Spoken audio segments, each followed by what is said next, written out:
So today we are going to talk about providers, suppliers, providers. We consider them as synonyms. It's a fundamental subject for building your online arbitrage business because the more suppliers you can have access to and the better quality they are, the higher the chance that you're going to find profitable products. The core in this business is finding products that meet certain criteria and can grant you a profit when you sell them on Amazon. So definitely having access to key suppliers is fundamental to find these products. And in this session, I am going to teach you how to find suppliers that are having better chances to have profitable products in their catalog. When we talk about providers, we mean multiple things. So from a pure commercial point of view, a provider is definitely something more generic. We, for the sake of this presentation, we decided to limit the definition to only two elements, retailers and wholesalers. Definitely in real commercial world, there are more options, but for what concern online arbitrage, we can limit the definition to only two categories, retailers and wholesalers. And we are going to analyze some pros and cons of each of them. So retailers, as the definition says, are stores that are selling to final customers. The process or the advantages of having a retailer as an Amazon seller doing online arbitrage is that it's very easy to open an account with them. You can pick any online store and in a matter of a couple of clicks or maybe even receiving an email, a confirmation email, you're good to go and you can purchase products from them. So the registration process is extremely easy to go through. Another advantage is that usually these suppliers, they ship products from your order in a very fast way. So you don't have to wait that much before having your product available in your processing center. Another advantage is that retailers, they usually offer coupons, codes, or discounts, promotions, and certain retailers, they also have cashback offers that is definitely going to increase your profitability for each product that you sell. While for wholesalers, this option is usually not available. You don't have cashback options for wholesalers because it's a totally different purchase process. Another advantage of retailers is that you usually have access to an online product catalog. So this means that the catalog is always available, always accessible. You can always check all the products that they have available and check the prices, etc., etc.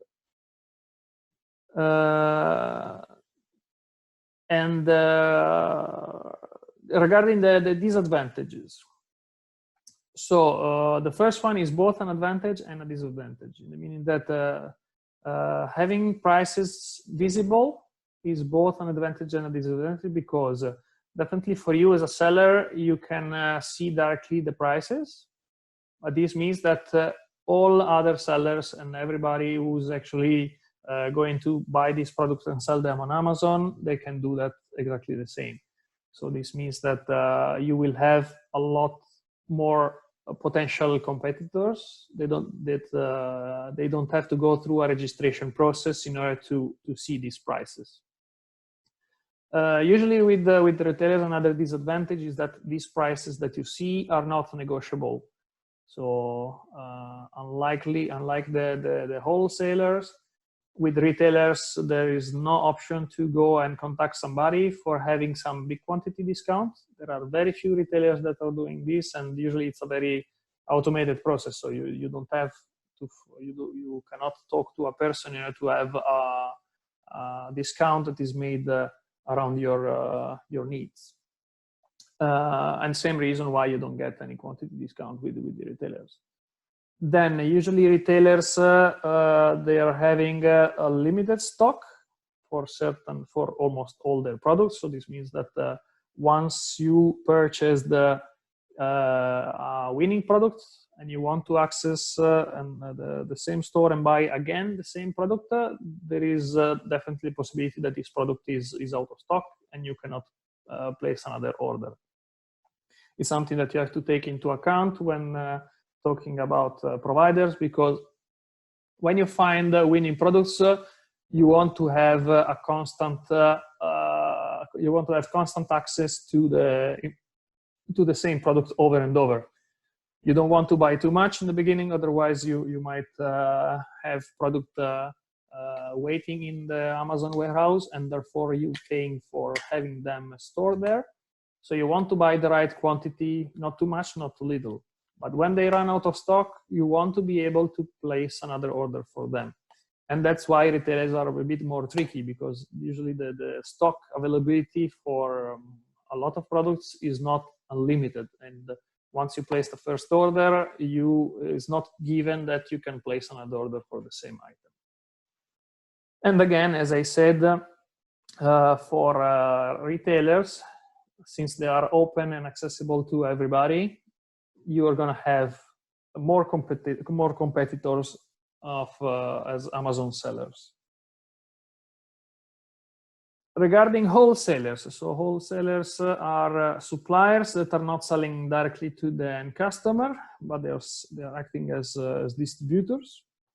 You have to buy from them after going through a registering process that might require several days or weeks, and in certain cases also going through a series of paperwork.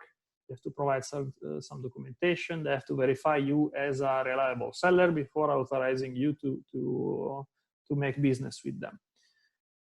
Definitely, they have a lot of advantages.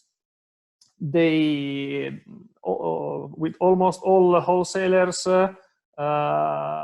after a certain period of time in which you work with them, after you place order with them, you can already start negotiating prices. So if you see an interesting product, you see that it's a winning product to sell on Amazon, you can call them, you can talk with a sales representative, and you can definitely ask for a discount for having even a higher profit for that product. And this is definitely a plus on the long run. You want to have access to products for which you can decrease the purchase cost to increase your margins. And the more you buy, obviously, the more the discount will be higher, because you have more negotiation power when placing an order, and you can usually ask for a quantity discount if you place an order that is big enough. Definitely, due to this registration process and price negotiation aspect, it's not that easy for new sellers to get accepted to make business with these wholesalers. And this is definitely limiting the competition. So if you manage to have an agreement, if you manage to access the catalog of these wholesalers, and they have interesting products, there is definitely a better chance that you won't have a lot of competitors on Amazon for these products. And this is definitely something that you need to consider when deciding to invest on a series of products that have a very competitive price on Amazon. And contrary to what we discussed about the retailers, definitely a wholesaler is usually having access to a broader stock. So this means that if you place an order today and you want to place another one in the future, there is a good chance that the product is still available from a wholesaler. Here we're talking clarification. Here we're talking about providers. So the concept of Amazon is not discussed with the provider. The negotiation with a provider, the negotiation with and the registration process with the retailer is something that is totally separated from Amazon. The online arbitrage business is based on fundamentally two main phases: the purchase phase, in which you place orders from the supplier, from the provider, and that's completely separated from the sales phase, in which you pick these products that you purchase and you sell them on Amazon. As you can see, there is a total separation between the purchase moment, the moment in which you buy products, and the moment in which you sell them, in which you resell them.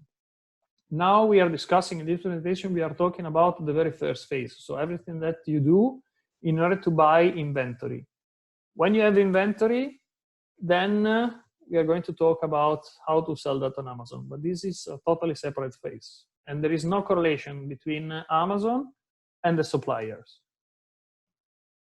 So regarding, again, wholesalers, there are definitely some advantages, but also some disadvantages. And wholesalers can be a little more tricky for total beginners, especially because of the following aspects. So definitely the first aspect to consider is that even if you want to evaluate a certain wholesaler to see if they have interesting products or not, you need to register. You need to be registered. You need to have an account with them. You need to have access to their catalog with prices. And most wholesalers, they don't allow you to check the prices unless you are a registered one.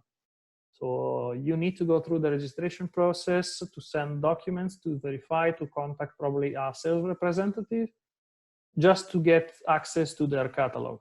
So, and you might definitely invest some time in this operation and discover that their catalog is not that interesting. So this for certain aspect can lead you to waste some time, but if you find a good wholesaler, it's definitely worth your time. But definitely be aware that it's more difficult to just even get access to the price catalog. Then usually with a wholesaler, there is a good chance that the purchase process is lower than in respect of a retailer. So if you place an order with a retailer, it's very probable that in a few working days you have your you have your order ready and shipped. While with the wholesalers, probably the purchase process is lower. So you need to send an email to a sales representative. You need to negotiate a price. You need to negotiate a quantity. And after all this, you finally get to be able to place your order and have your product shipped. And this can take definitely some time. So if you're in a hurry to have products available in your inventory, be aware that with wholesalers, it can take several days more in respect of retailers. And another aspect to take into account is that with a lot of wholesalers, you cannot just place orders with a limited amount of products, but you have to meet a certain minimum order quantity, MOQ, in order to be allowed to just place the order. So there are certain wholesalers that they don't accept orders below, for example, 1,000 euros or below 500 euros. So you need to make sure that your order size is at least as their MOQ that has to be negotiated in the moment in which you register with them. Definitely, the more experience you get with our wholesalers, the more relaxed these conditions are going to be. But in the very beginning, it's quite probable that you need to place a very first order that is big in size in order to demonstrate that you are a real business and not just a dreamer or a tentative player in this business. So indeed, when dealing with wholesalers, you need to be aware that there are certain business unwritten rules that you need to demonstrate, you need to comply with in order to be able to make business with these suppliers. Last but not least, with wholesalers, it can be difficult to obtain product catalogs. So unlike with retailers in which the product catalogs are available online, so you can see all the products with the prices available on the retailer website. With wholesalers, it can be that their catalog is available only on an Excel file that they have to send you via email, or you have to go through a registration process for downloading it from their website. So be aware that with wholesalers, there is a good chance that just accessing the catalog is a more difficult process just for looking at their products and checking their prices. Having said that, there are quite some substantial difference between wholesalers and retailers, but definitely both of them are interesting suppliers that you need to have in your list of suppliers, because they both offer advantages and disadvantages. For total beginners, it's definitely easier and more and less and it requires less documentation and paperwork to work with retailers, and there is plenty of opportunities to work with retailers. But definitely the more experience you gather, the more advanced techniques you want to put in place, and the bigger you become, the more wholesalers you want to have under your belt, because these suppliers are those that are usually having the best product for you to sell on Amazon. Having said that, what are the possibilities that Amazon, the e-commercer.eu offers you as a software, and which suppliers are definitely allowed or are possible to be imported in e-commercer? There are certain requirements. So e-commerce.eu is a comparison tool, so it means that it's comparing products from suppliers' catalogs to Amazon. And the comparison is done by using certain elements. The elements that you definitely must provide in a product catalog in order to be available on e-commerce for comparison are the product name, the product price, because a product without the price is impossible to calculate for profitability, and the product EN code. So it's a 13-digit number that is used all over Europe to identify uniquely, so to uniquely identify a product that is on the European market. And this number, it's actually a barcode. You've probably already seen that on every product that you have purchased from any supermarket. It must be present in every product in order to be processed by e-commerce.eu. So in order to have suppliers, in order to select a supplier that is actually good for being processed by e-commerce.eu, you must be sure that the catalog of this supplier is having this code, because that's the code that is used for making the comparison with Amazon. So what does it mean having a catalog or for a supplier that is having a EN code? There are certain tricks that I'm going to teach you in order to be sure that when you select a supplier, this supplier is actually having this EN code information. So there are definitely several options. The easiest one is not even mentioned here, is when you get a file catalog, an Excel file, for example, from a wholesaler. You download this file, or the sales representative sends you this file that is containing all the products that the supplier is having in the catalog. And the EN code is definitely one of these parameters. So we'll get all the list of products from an Excel file, and each product is going to have an EN code with it. So in this case, you're 100% sure that this catalog can be processed by e-commerce, and you can be 100% sure that all the products are going to be matched with Amazon products as well.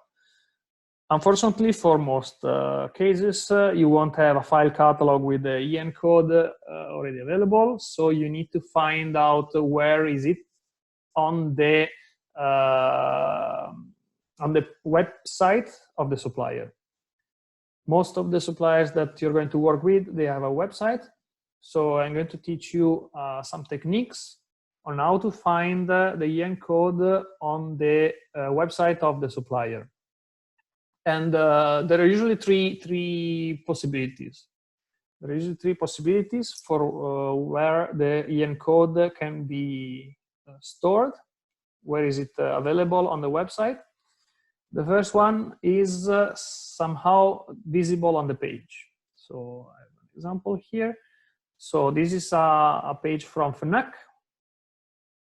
This is the website of Fnac. This is a product page from Fnac. And here you can see that in the product description, Fnac is mentioning the EN code right away. So there's 0193905605491 is the EN code, 13 digits. And Fnac is displaying this information right away on the website. Easy. This is the most common situation. You browse the product page. I can even show you the product page from which this is taken from. So as you can see, this is the product page from Fnac of this laptop. If you scroll down, here you have the price. This is the title. So all the conditions are met so far. Then here, if you go down, if you keep scrolling here, you can find that in the product page, you already have the information about the EN code. So if you find a supplier that is having this information, you can be sure that this supplier is good to go on e-commerce.eu. You can import this supplier because all the information that we need are displayed: the title, the price, and the EN code. If you have these three, then it can be imported on e-commerce. Let's go back to the presentation.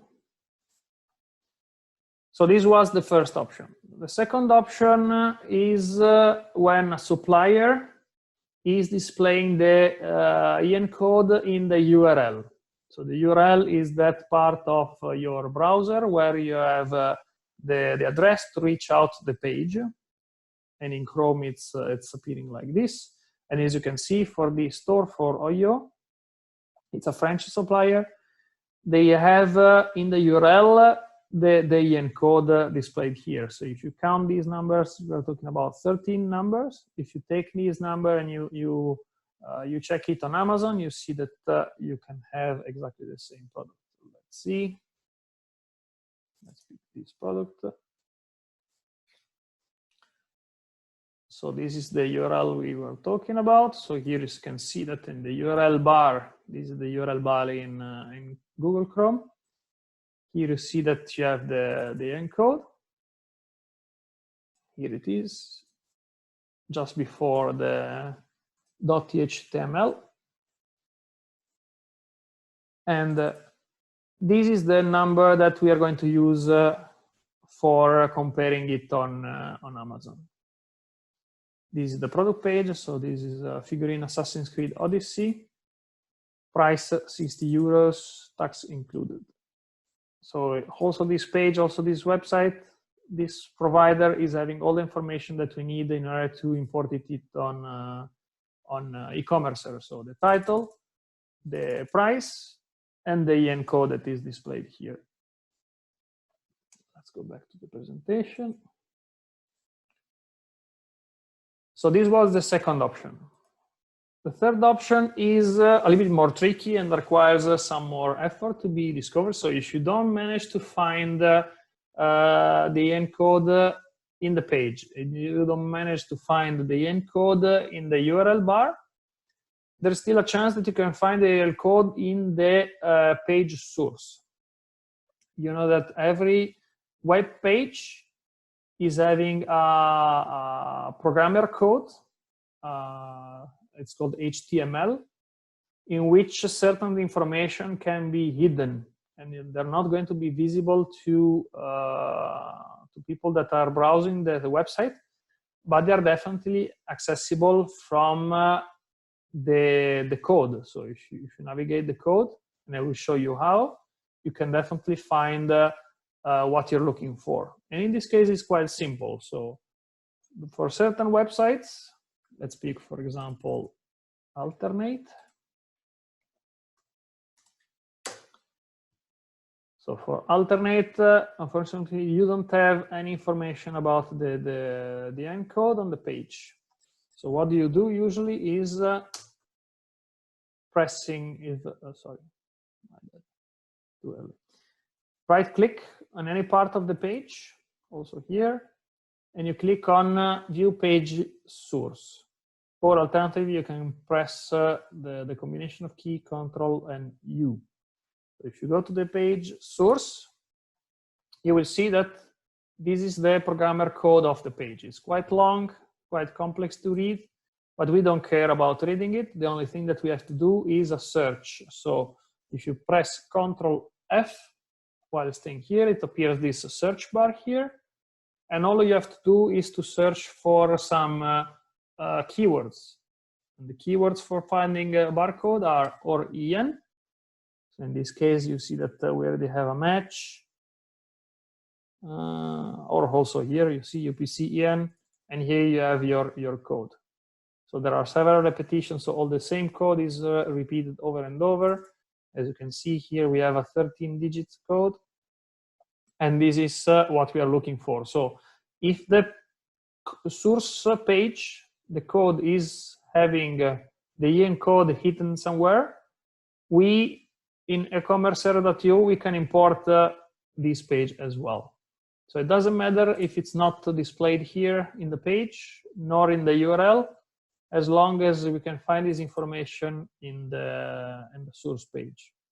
Another keyword that you can use is GTIN.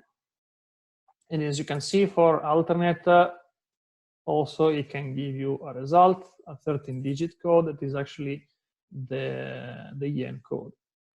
So GTIN or EN code, these are the two keywords that you want to search for if you don't manage to find this information right in the page. So this is a very advanced option. There are certain websites that they hide the EN code from being visible in the front page. But if you use this technique, definitely you can find more stores that are suitable to be imported on ecommerce.io.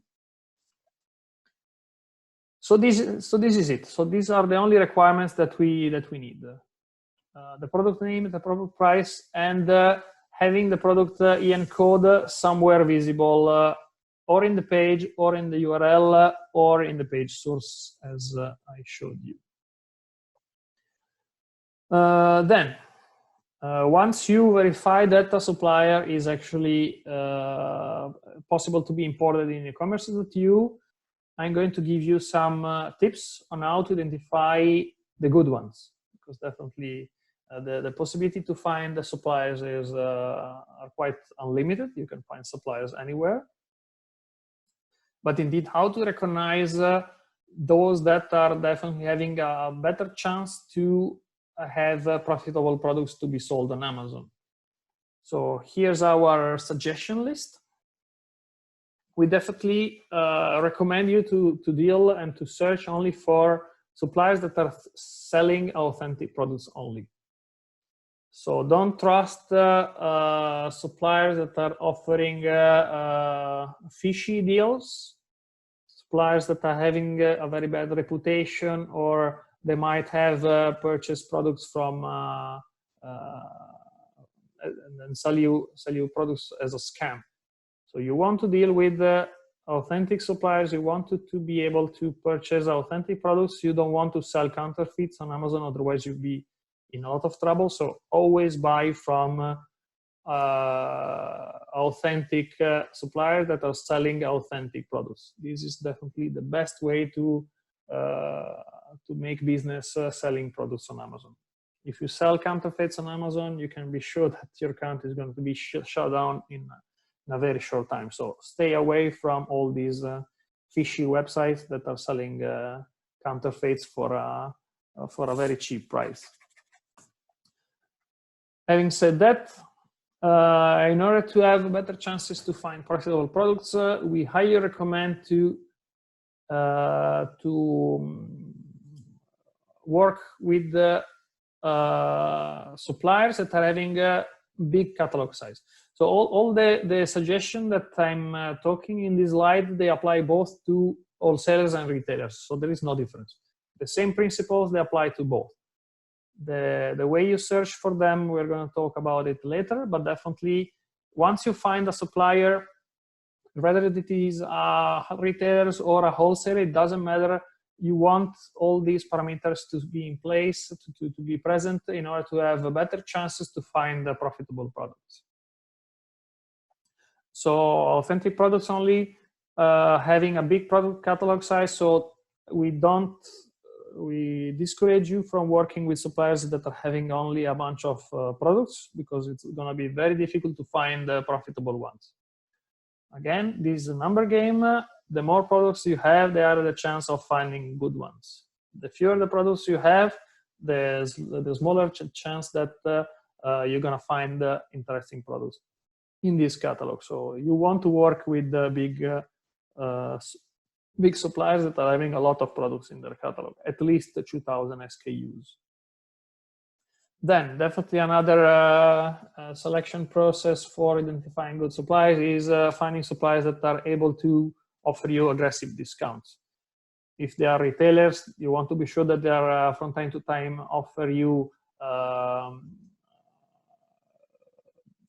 aggressive discounts for, I don't know, flash deals, few products offered for a very limited period of time at a very low price. So you want to have these suppliers in your e-commerce.eu dashboard, because you want to find these golden nuggets that are offered for a very low price for a limited period of time.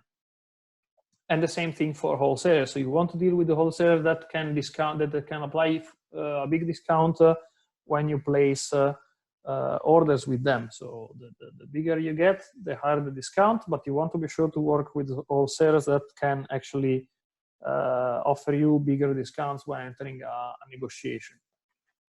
If they don't offer you discounts or they don't run flash deals, yes, you can still have a chance of finding good products, but it's going to be a lot more difficult. You want to profit off discounts, because that's what's going to make the difference when selling these products on Amazon. Then definitely for retailers, definitely not for wholesalers, you definitely want to prefer websites that are offering promo codes, and or actually they are somehow participating to a cashback program.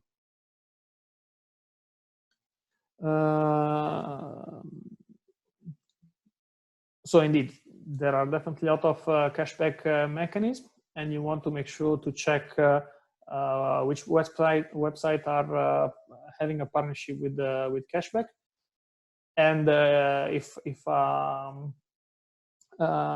a retailer is participating to a cashback program, there is a good chance that they are also having very interesting products from which you can buy for.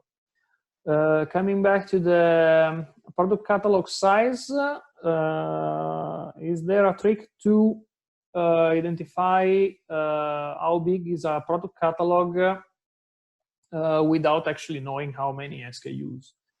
The answer is yes. And the answer depends on a quick investigation on the product category.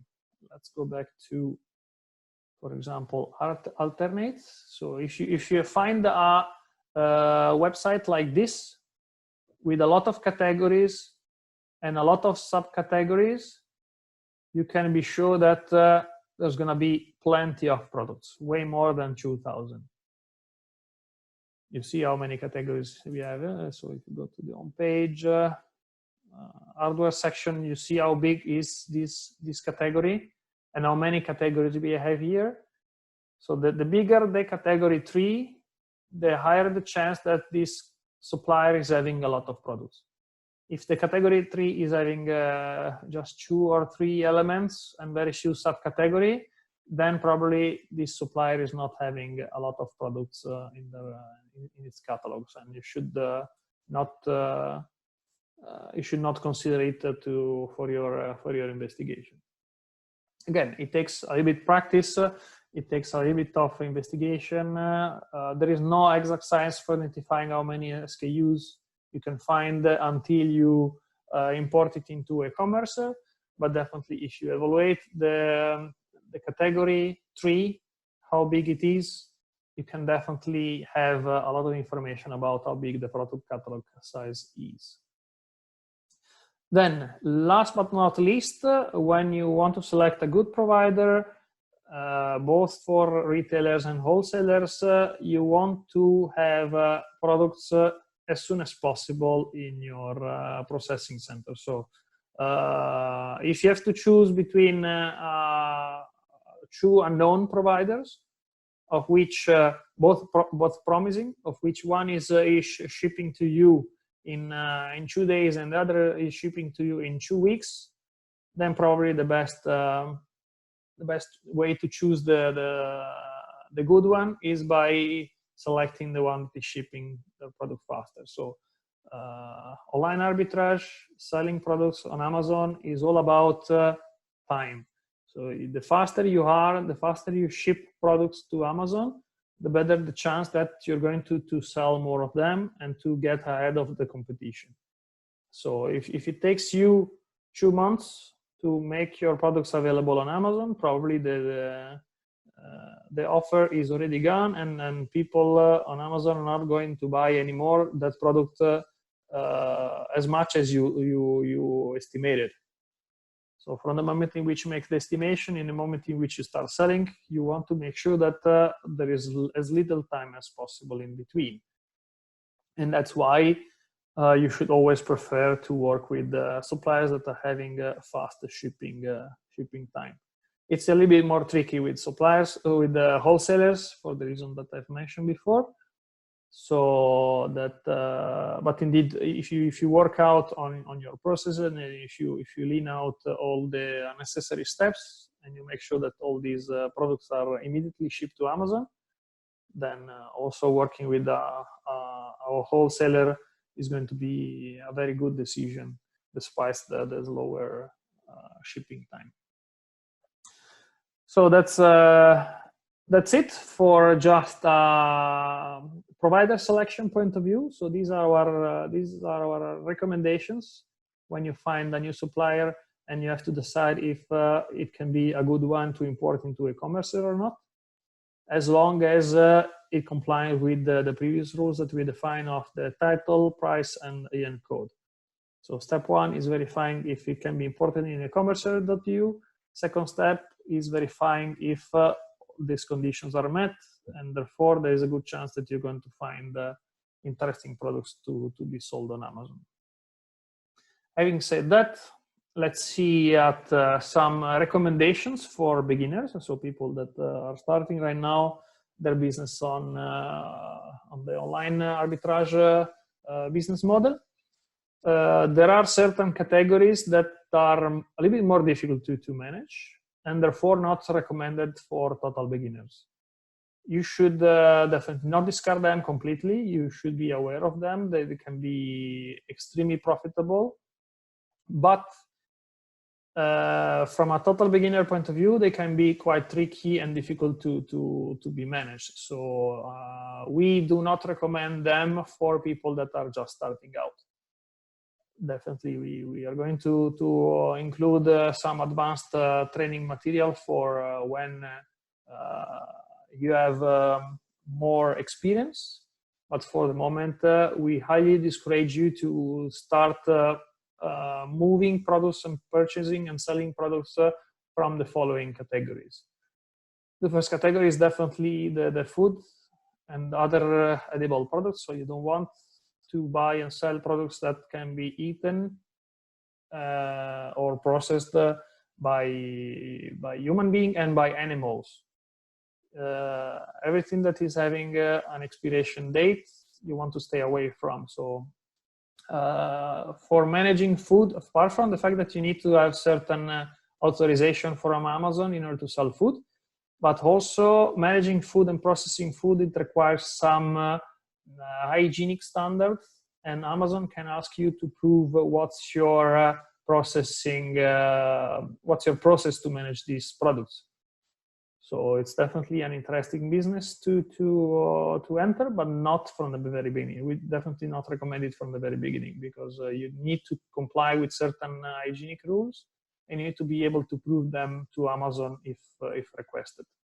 So for the beginning, for the moment, stay away from food and edible products, including nutrition supplements and other things like that. So all these products that you can eat and put in your body, stay away from them, because they can lead you to big problems if Amazon decides to check on your documentation, on your processes, on how you manage these products. So for the beginning, just stay away from them. It's easier. Same thing for products with an expiration date, especially beauty products and groceries, or everything that is food and beauty. They're really having an expiration date. This requires an additional information to be provided to Amazon, and Amazon might require you to validate these numbers. So definitely, since they are more difficult in respect of other products, for total beginners, we highly discourage you to manage this product. So yes, beauty products in general, they can be tricky, because they are most of the time they are considered to be dangerous materials. They contain alcohol, they can be explosive, they can be flammable, they can take fire. So beauty products as an initial category, it might not be the best one for you to start. Then we discourage you to start from books, to start searching for books, because when you enter the books category, you enter a huge universe in which there are very few winning products. When talking about books, you don't have to analyze hundreds or thousands of products, but you have to analyze millions of products. The winning rate of finding profitable products in the book category is very, very low, and usually the margins are extremely low. So unless you want to spend a lot of time in finding products, and even then not being sure that you're going to find any single one of them, I highly recommend you to stay away from the book category, because it can drain all your time out without giving you anything in exchange. It's extremely, extremely vast, extremely huge catalogs you have to analyze, and this is going to be a nightmare for finding profitable products in the book category. Then another category that I recommend you to stay away from is the clothing one, at least in the very beginning. And the reason for that is because of the size variation uncertainty. As I'll show you, all the analytic programs that we set in place and we use as a third party, they provide you sales estimation that are based on the generic product. Very few, if none, I think, very few expensive products are able to provide you detailed information about which size or color, for example, is actually selling the most. So you might end up, for example, finding t-shirts that are extremely profitable to be sold on Amazon, but you don't know which size. So either you buy all the sizes and you see, and you check which size is actually selling, or you might end up having a lot of inventory that is not going to be sold because you choose the wrong size. So our recommendation in the beginning, stay away from products that are having a size of a variation, because it's very difficult to identify which one of these variation is the winning one.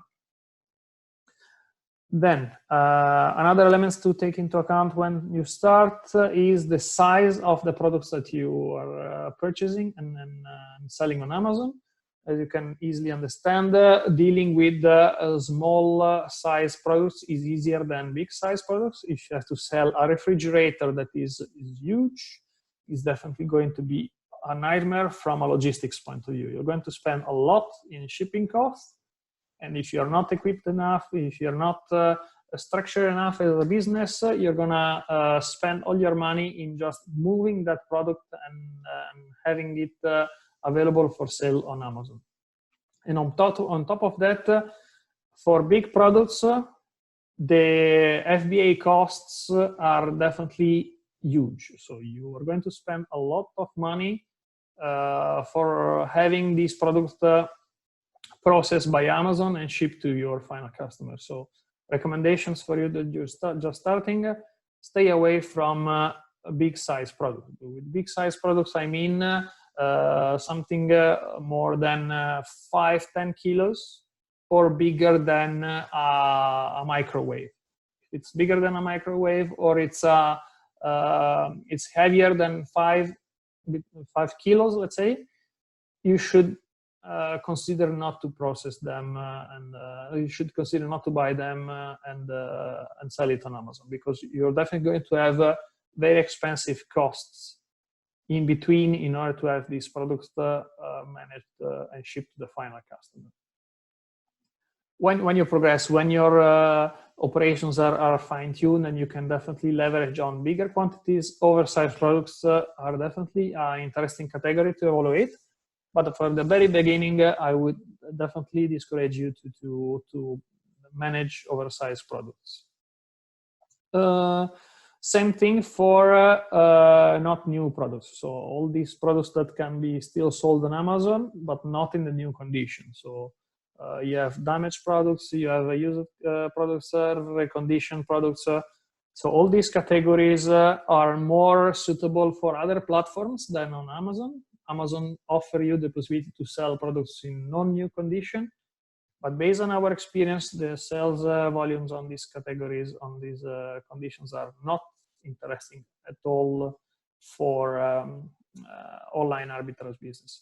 With online arbitrage business, you want to deal, you want to sell, you want to process new products, brand new products with their box, totally authentic, totally they appear as like you would buy them from your local supermarket, your local store. So you don't buy a used television in your local department store. So you won't buy a used television on Amazon as well, and therefore we do not recommend you to start an online arbitrage business selling used or reconditioned products on Amazon. Then continuing the list, this is a very important element to take into account, hazmat product. So hazmat stands for hazardous materials. So all these products that can explode, that are corrosive, that can somehow put in danger the health of the people processing them. Even Amazon consider even sharp knives or a lot of melee weapon as dangerous products. So everything that can cause an Amazon employee some damage when processing it. It can be hairspray for the so even common products we're talking about that can be classified as hazmat. So all these products, they are having a special category, and you can recognize them on Amazon by going to this page. If you are not sure if a product is hazmat, here you see all the definition. You can find link to documentation. So everything you need to know about hazmat you can find in this page. And here you have a search function in which you introduce the ASIN code of certain products, and it will tell you if it's hazmat or not. Plus, on top of that, you also find a lot of useful information about the classification, what kind of processing you need to set in place for dealing with the hazmat materials and hazmat products. So as you can see, it can be quite complex to deal with the, you see how long the page is, how many links you have.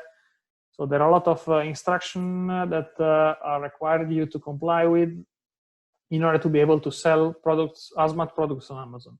And on top of that, it's not a category that is open to everyone since the very beginning. So in order to sell hazmat products, you need to be invited by Amazon and you need to be approved as an hazmat seller. And therefore, it's something that is absolutely not recommendable for new sellers. You as a new beginner, as a total beginner, if you're starting your online arbitrage Amazon business for the very first time right now, you should not include hazmat products, and you should always check for hazmat products before placing a purchase order. And last but not least, something that we already discussed in the previous section, unless you can easily access to restricted brands or category without too much hassle and without spending too much money, it's not recommended to buy and sell restricted brands and categories right from the beginning. In the previous session, Ari showed you the process to apply for getting engaged on restricted products. But if you don't manage to get through it because it's probably the product is too expensive or the conditions are too strict, then I would not invest any time and money in trying to engage certain categories and certain brands right from the beginning. Then when time passes by and when your business is going to be more structured, definitely you can include these products, and I can tell you for sure that you're going to find a lot of interesting products in these categories. But in the beginning, stay away from restricted brands unless they're extremely easy to be authorized for on Amazon. Having said that, let's go more in details about how to find new providers. So we said how to identify if a provider is compatible with e-commerce.eu. We said how to identify if a supplier is a good candidate from a quality point of view. We talked about categories from which you should stay away from as a total beginner. Now let's talk about how to find new providers. So which strategy you can set in place in order to keep discovering new providers in order to have better chances to find the good ones. So I'm going to show you 3 strategies, plus I will give you some hints about other possible strategies. The limit in this search is just your creativity. So there is no limit to what you can do in order to find new suppliers. I'm going to suggest you something, but for the rest, be creative and use your imagination to find more and more suppliers, because this is definitely going to pay back for your effort. So the first strategy I'm going to guide you through is what we call the category search. So everything is always starting from a country, because suppliers are usually focused on a specific country. So you want to find suppliers for each country you work in. So if you start from Spain, you want to find Spanish suppliers first. Then when you expand to Germany, you want to find German suppliers. When you expand to the UK, you want to find British suppliers, etc., etc., etc. So the starting point is always the country in which you want to operate and in which you want to find a supplier. Then after that, you search for a certain category. So given all the categories that we discarded, you just pick one of those that inspire you, maybe taking them from the daily touch list that Ari mentioned you in the previous section. And based on that, you run an advanced Google search.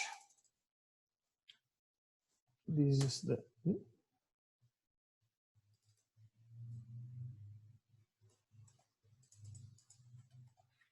advanced search. So this is the Google advanced search, in which you can type exactly the same keyword. For example, you want to find toys, juguetes in Spanish.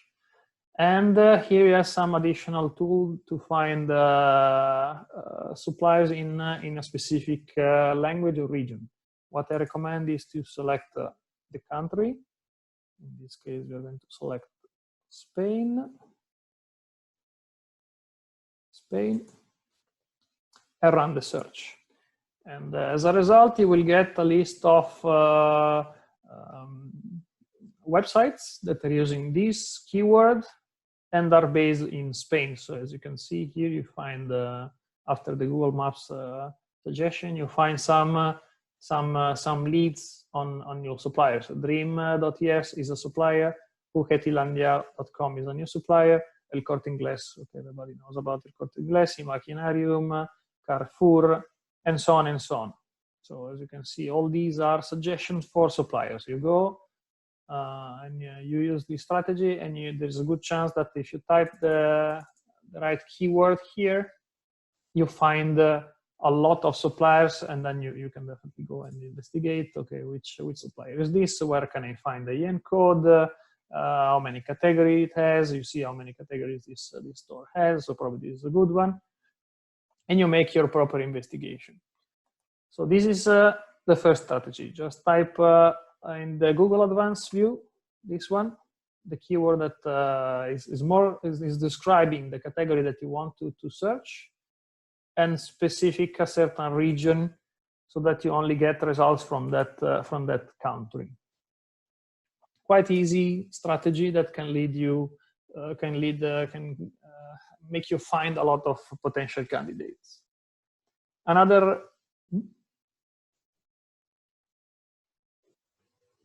Where is it? I lost them. Okay, I lost in the presentation the advanced strategy. I'm going to describe it. So the advanced strategy is based on this same search, but is starting from a EN code. So as you see, as I described you before, the EN code is the key element to be able to link a product that you buy outside Amazon to a product that is already available on Amazon. So if you go on Amazon, there is a specific category, Amazon bestseller.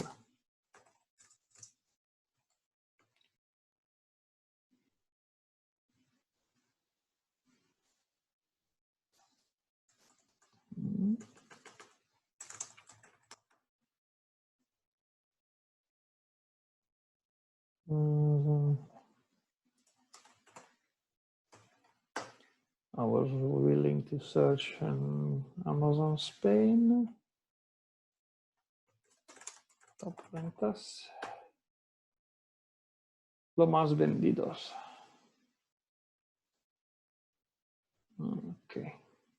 Okay, so in this page, so each Amazon marketplace has its own top seller page, and here you can find for each Amazon category the products that are selling the most. So you want to see in the category automotive. So all these are all the products in the automotive category, and here in this page you see all the top sellers. So number one is the product in that category that is selling the most, and so on and so on. So number two is selling a little bit more, a little bit less than number one. So, but you can be sure that if you see a product in the top seller category, these products are selling a lot. And what you want to do is to actually select a category, the category that you evaluated and is not one of those that we discourage. Let's pick, for example, electronics. You see, okay, you want to evaluate some of these products. Let's say this one. Tablet Fire Kid. No, this is a Amazon product. So Roku, this Samsung product. It should be good. So from this product here, you should search for the barcode, and the only thing that you have is the ASIN. If you search in the page ASIN, here the ASIN. So there is a way to get from the ASIN to the EN code, and unfortunately, it's not available right away on Amazon. but you can get it from Keepa. Ari already mentioned you Keepa. We're going to have a more in-detail session about Keepa. So we want to search it in Spain. Here it is. So this is the product that we found on Amazon. This is the product, one of the top sellers in the electronics category. And on Keepa, in the data tab, we should have information about the yen code, exactly. Here we have a lot of information about the product. I invite you to search more in details about all this information. What we are looking for in this session is the yen code. As you can see, we started a search by ASIN in the Spanish marketplace, and here we have the product yen code. We want to copy this one, and we follow the same exact process that we did for the category. So we want to find products in Spain. We select the Spanish region, but instead of typing the category, we type as a keyword the yen code. We click Advanced Search. So in this case, we are not particularly lucky. So this search should return all the websites that are having this product in their catalog. In this case, the only seller is eBay, so this is definitely not interesting. And so this, unfortunately, this was not a winning one. We can keep searching. There's another Roku. Maybe this is maybe this camera. Let's search this camera. So we pick the encode that is also available here. We move it here on Keepa. We search on Keepa. We go to the data tab, and here you see a list of different yen codes. So there are certain products that are having more than one barcode. We go back to the Google Advanced Search.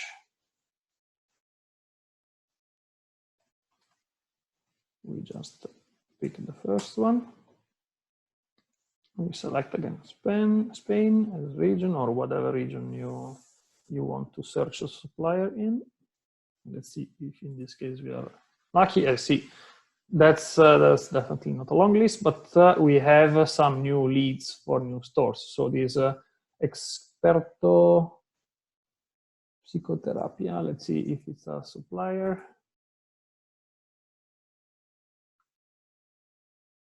Yeah, this is a foreign supplier. I don't know why it appears here.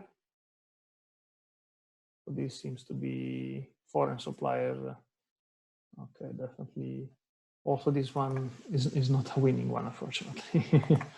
But yeah, in general, you need to play a bit with this. Let's say this strategy is usually giving you less suppliers in respect of the previous one.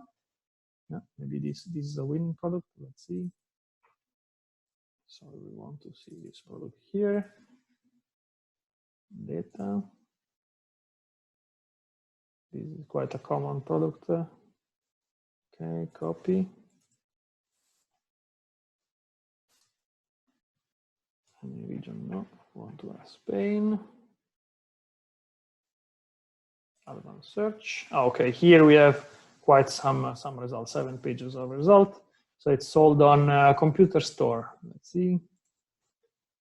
Yeah, exactly the same product. We don't know the price, if it's interesting or not, but the product is the same, and we managed to find a new supplier that is offering products that are having the same products that are sold on Amazon. So this is definitely an interesting product to analyze more in detail.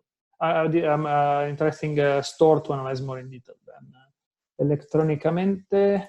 This could be a new supplier. Yeah, exactly. Also this one, slightly more expensive, but probably not that much. Parat UPC. Yeah, this case is out of stock, but definitely in this way, you find suppliers that are selling products that you know that are selling a lot on Amazon. So the trick here is that this is not a generic product, but this is a product that is on place 30 on the top seller page of Amazon. So you can be sure that this product, if you buy and sell for a profit, is definitely going to sell a lot. We checked on the US marketplaces. Okay. We should have checked on the Spanish marketplace. So this strategy, going back to the presentation, this strategy is less effective in terms of number of results in respect of the previous one that I've described based on the product category, but way more effective in terms of product selection. So you're going to get suppliers that are having products that are selling a lot on Amazon. Then you still have to calculate if they are profitable products or not, but definitely you're going to reduce the list of suppliers to only those that are selling products that are popular on Amazon. So an advanced technique that can make you select suppliers in a more specific way. You have these two approaches. The third approach is by using business directories. So this page is gone. Where is it? So there are certain websites, like for example, where is it? Yelp. You can find a lot of suppliers that you can easily find on Yelp. So you just type the category here in the Yelp search bar, and you find a lot of information about the stores that are local to you. So this can be definitely an interesting starting point to find new suppliers if you want to have more leads in finding new providers. Then if you want to be creative, there is really no limits on what you can do, even searching on Google Maps. If you search with the right keywords on Google Maps, you can find new suppliers. Maybe these suppliers, they're having an online catalog, and so you go to search their website, and you might find a lot of interesting products. So the point here is that you should not have limitations on finding new suppliers, but you should definitely spend some time trying to understand the difference between each supplier and how to recognize the good ones and discard the bad ones. Those that are not authentic, those that are not having interesting prices, those that cannot be imported on ecommerce.eu. So it takes some time, it takes some practice. I invite you to spend some time in analyzing suppliers, checking the differences, looking at how big the category tree is, and making the assumption on the catalog size, understanding the category. So if a supplier is only selling beauty products, probably it's not a supplier that you want right from the beginning, because it might only contain dangerous products or products that have an expiration date. So you might want to discard it. So my recommendation is, in this stage of your training, spend some time in understanding all the different suppliers and searching for them and using creative strategies to find them. Use what I've taught you in the presentation, and definitely you're gonna have a lot of interesting insights for the next phase of the training. Having said that, I would like to close with a series of homework that you can do in order to get better in this before the next session.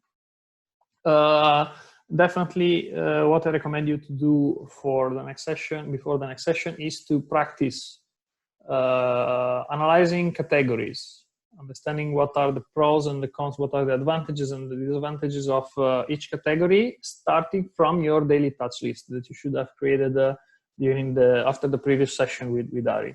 use that validated touch list to identify categories and then start analyzing categories. Okay, what products can I find in this category? Are these products dangerous? Are these products requiring some special treatment? Are going to be oversized so that I'm going to spend a lot in processing them? So use everything that we said today in order to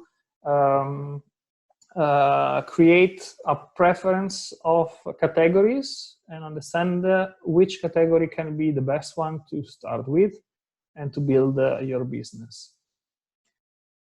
So this is definitely the first exercise that I encourage you to work on. Then by applying what we said today, I invite you to check for new interesting, for existing suppliers that are already available on ecommerce.eu. You can find the list of suppliers if you go to our website, ecommerce.eu. Here you have the link to see the list of stores. This list is growing every day, so now we have more than 100 suppliers available. So I invite you to check this list, investigate the suppliers, check if you see some, there are definitely a lot of very popular ones. And I invite you to spend some time analyzing this list and understanding which products are available in these stores and which one are the best for you to start with. Spend some time checking these stores so that you already have an idea of what's already available on ecommerce.eu. And last but not least, I invite you to search for new suppliers. So start right now searching for new suppliers. I definitely encourage you to find at least 10 good ones, 10 suppliers that you believe are going to be interesting for your online and arbitrage business. And my recommendation is for the moment, start with retailers. Then we can add wholesalers right after, but definitely for the beginning, for just starting, start with retailers, because it's easier for you to place orders with them and you don't have to go through a lot of paperwork in order to register.